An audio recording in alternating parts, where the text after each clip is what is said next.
السلام عليكم ورحمة الله وبركاته. آداب قضاء الحاجة.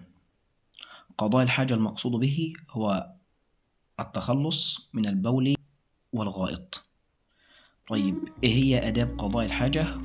رقم واحد، لازم مكان مستور، لما روي عن النبي صلى الله عليه وسلم كان إذا أراد البول أو البراز انطلق حتى لا يراه أحد، يعني ذهب إلى مكان مستور حتى لا يراه أحد. ده رقم واحد. رقم اتنين، ألا يدخل معه ما فيه ذكر الله جل وعلا، يعني ما تكونش لابس مثلا خاتم أو أي حاجة في إيدك أو أي حاجة في جيبك فيها ذكر الله، وخاصة المصحف وما كتب عليه لفظ الجلالة أو أي حاجة مكتوب عليها إيه؟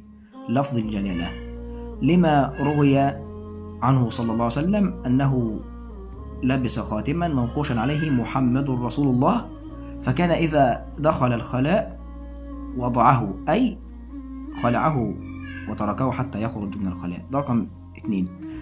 رقم تلاتة، يقدم رجله اليسرى عند دخوله الخلاء ويقول بسم الله اللهم إني أعوذ بك من الخبث والخبائث، لما روي أنه كان يقول ذلك.